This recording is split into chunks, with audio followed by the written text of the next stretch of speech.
नमस्कार दोस्तों, कैसे हैं आप लोग? आज मैं डिस्कशन करने वाला हूँ आईआईएफएल फाइनेंस लिमिटेड के बारे में। कुछ दिनों पहले मैंने आईआईएफएल कैपिटल्स के बारे में चर्चा किया था और तब भी मैंने आपको बताया था कि मैं जल्द से जल्द आईआईएफएल के ऊपर भी आईआईएफएल फाइनेंस के ऊपर भी वीडियो लेके आ रहा हूँ। तो इसके मेनली कारण क्या है, मैं आपको बता दूँ कि बहुत सारे दोस्तों ने मुझे कमेंट्स किया कि सर इस कंपनी के ऊपर एक बिग फॉल देखने को मिला। अगर मैं चार्ट के हिसाब से देखूँ तो कंपनीज़ के ऊपर बिग फॉल देखने को मिला और एक गैप डाउन का क्रैश हुआ था, उसके बाद रिकवरी करने का कोशिश किया, उसके बाद करेक्शन हो रहा है। और इसी लेवल से क्यों करेक्शन हो रहा है, उसके पीछे रीज़न भी मैं आपको बताऊँगा और करेक्शन होगा तो किस लेवल तक आने का चांसेस है, मेरे ओपिनियन क्या है, सब कुछ मैं इस वीडियो में डिस्कशन करूँगा, तो वीडियो को लास्ट तक देखना।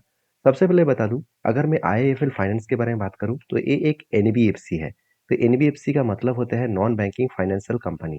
तो बेसिकली अगर मैं इस कंपनी के पेयर ग्रुप से बात करूँ, तो आप देख सकते हैं आईएफएल जो है वो बेसिकली एक 8 नंबर में रहने वाला कंपनीज है और मतलब 8 नंबर में इसका रैंकिंग है मार्केट कैप वाइज 15,300 करोड़ का मार्केट कैप है। तो कंपनीज में सबसे पहली बात करेक्शन होने के पीछे दो रीज़न है। अगर मैं रीज़न को सिंपल तरीके से एक आपके साथ पेश करूँ तो ध्यान से देखना, ये सारे कंपनी का सेल्स का डेटा देखिए। टॉप टॉप 10 कंपनीज का सेल्स का डेटा देखिए। अगर मैं इस टॉप 10 कंपनी के सेल्स का डेटा देखूँ तो सबसे कम सेल्स किसका हुआ? आईआईएफएल का। और लास्ट क्वार्टर में। और अगर मैं टॉप 10 कंपनीज के प्रॉफिट ग्रोथ के बारे में बात करूं तो बाकी कोई भी कंपनी नेगेटिव प्रॉफिट नहीं दिया, सिर्फ के सिर्फ आईआईएफएल ने दिया, तो वो भी 22 मतलब परसेंट के आसपास। तो ऐसा क्यों हो गया? कंपनी क्या बेकार हो चुके हैं कि कंपनी 93 करोड़ के आसपास लॉसेस दिखाया? तो लॉसेस किस कारण के वजह से है, वो अभी आपको पता चलेगा। उससे पहले सबसे इंपॉर्टेंट पॉइंट देख लीजिए। इस सेक्टर का टोटल पी रेशियो के एवरेज है 21।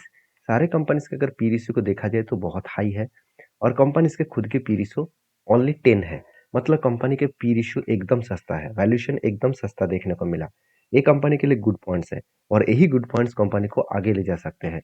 मैं अभी आपको दिखाऊंगा। तो सबसे पहले चलो कंपनी के कुछ पॉइंट्स देख लेते हैं। जैसे देखिए कंपनी का वैल्यूएशन 10 है, कंपनी की इंडस्ट्रीज पी रेशियो 20 है। अगर मैं यही पी रेशियो का अगर चार्ट बेसिस दिखा दूं तो लास्ट 5 ईयर्स में कंपनी का पी रेशियो 2021 में चला गया था 22 के आसपास और कोविड के टाइम में इसका पी रेशियो था अराउंड 3 रुपीज के आसपास और करेंटली कंपनी का पी रेशियो कितना चल रहा है 10 के आसपास। तो कोविड के बाद कंपनी ने किस तरीके से जंप किया वो भी तो देखना चाहिए। अगर मैं प्राइस के अकॉर्डिंग बात करूँ तो कोविड ने 61 से लेकर कंपनी 600 तक जर्नी किया, मतलब 10 टाइम्स कंपनी यहाँ पे जर्नी किया था, वो भी कोविड के बाद। तो करेक्शन जिस तरीके से हुआ है, जिस तरीके से पी रेशियो सस्ता हुआ है, अगर और भी सस्ता हो गया तो क्या यहाँ से रिबाउंस कर सकते हैं? उसके लिए कंपनी का फंडामेंटल्स देखना बहुत ज़रूरी है। अगर मैं सालाना रेट के बारे में बात करूँ तो 2020 में कोविड के टाइम में कंपनी का सेल्स कितना था? टोटल 4,800 करोड़। आज वो मतलब देखा जाए तो डबल हो चुके हैं। लास्ट 4 ईयर्स में कंपनी का जो सेल्स है डबल से भी ज़्यादा हो चुके हैं, करीबन 10,400 करोड़। अभी देखिए कंपनी के मतलब इंटरेस्ट, एक्सपेंस सब कुछ मिटाने के बाद कंपनी के हाथ में जो ऑपरेटिंग प्रॉफिट है वो 700 से लेकर 21-2700 हो चुके हैं, मतलब यहाँ पे भी ऑलमोस्ट 4 गुना हो चुके हैं। मतलब सेल्स में एंड प्रॉफिट में कोई भी दिक्कत नहीं है। ऑपरेटिंग प्रॉफिट के हिसाब से, फाइनेंशियल प्रॉफिट के हिसाब से देखा तो ठीक ठाक है। तो दिक्कत कहाँ पे हुआ वो अभी आपको पता चलेगा। उससे पहले देख लीजिए कंपनी का जो नेट प्रॉफिट है, करेंटली जो नेट प्रॉफिट है वो करंट ईयरली मतलब लास्ट जो टिल टू मंथ मतलब लास्ट जो एक साल के डेटा है उस हिसाब से देखा तो कंपनी का प्रॉफिट लगातार बढ़ते चले जा रहे थे।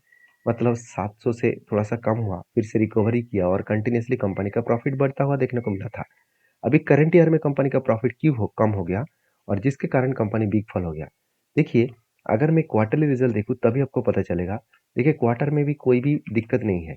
अगर मैं फाइनेंशियल डेटा को देखूँ, प्रॉफिट को देखूँ तो यहाँ पे कंपनी का प्रॉफिट इस बार थोड़ा सा कम हुआ और कंपनी नेगेटिव प्रॉफिट दिखाया इस कारण की वजह से क्योंकि कंपनी का आधा से इनकम 580 करोड़ लॉसेस में दिखा।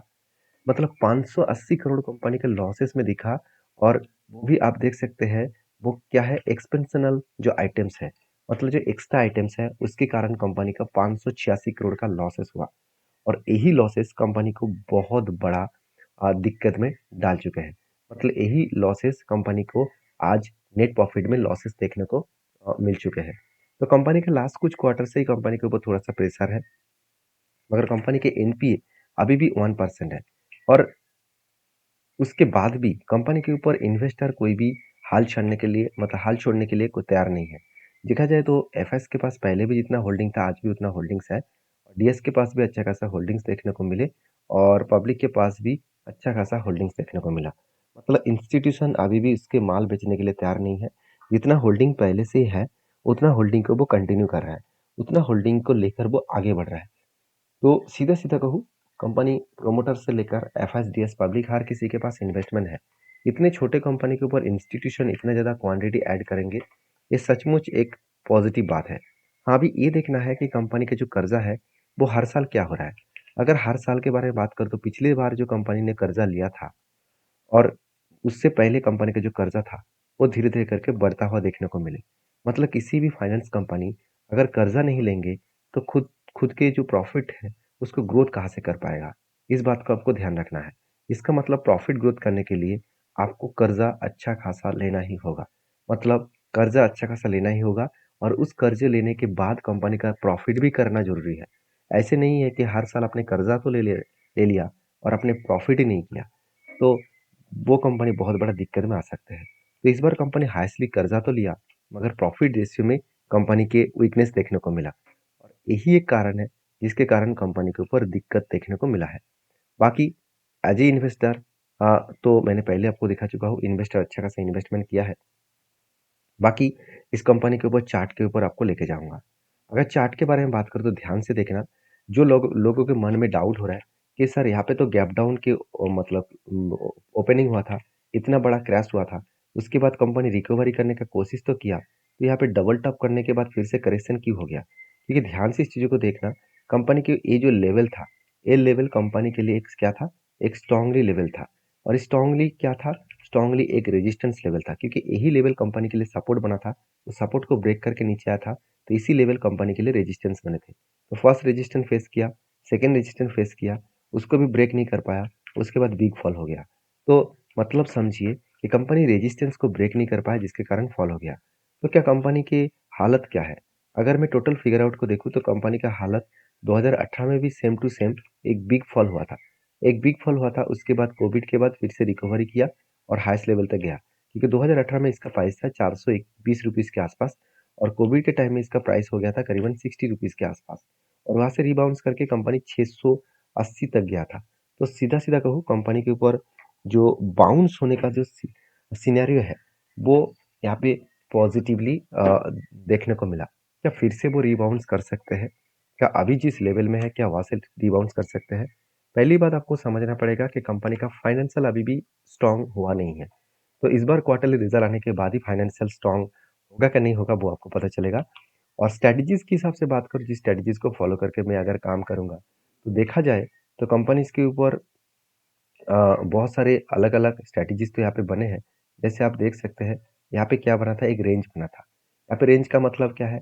आप ध्यान से देखेंगे, तो यहाँ पे देखिए कंटीन्यूअसली एक बाइंग का रेंज बने, जो ओवरऑल ओवरऑल देखिए कितना बने, मैं एक बार मार्किंग कर लेता हूँ। हाँ, देखिए बाइंग कैंडल 1, 2, 3, 3 के 3 बाइंग कैंडल बने, इसका टोटल रेंज बने 26%। और इस रेंज के बेसिस में मुझे क्या करना था, जब नीचे लेवल को टच करे तब मुझे पोजीशन लेना था और मैं इस पीक लेवल तक मुझे एग्जिट करना था। तो पोजीशन लेने के बाद एग्जिट हुआ कितने दिनों में?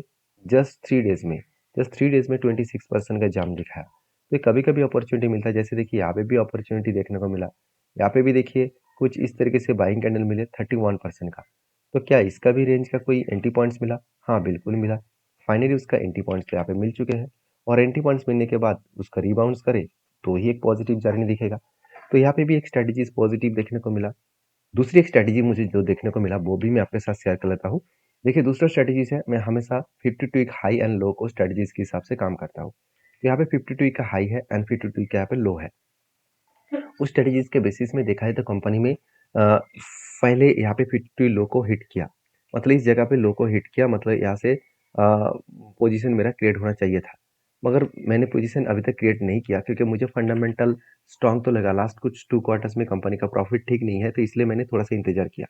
मुझे लग ही रहा था कि कंपनी ऊपर नहीं जा पाएँगे, वो करेक्शन होगा। क्योंकि जब इस 2 बार यहाँ पे रेजिस्टेंस को फेस करके फॉल हो रहा था, मतलब यहाँ पे स्ट्रांगली एक सेलर एक्टिव है, तो सेलर सेलिंग कर रहा है, तो थोड़ा-सा नीचे आने दीजिए, फिर से इस लेवल को टच करेंगे, तभी मैं इस कंपनी के ऊपर पोजीशन कुछ पॉजिटिवली लेने वाला हूँ।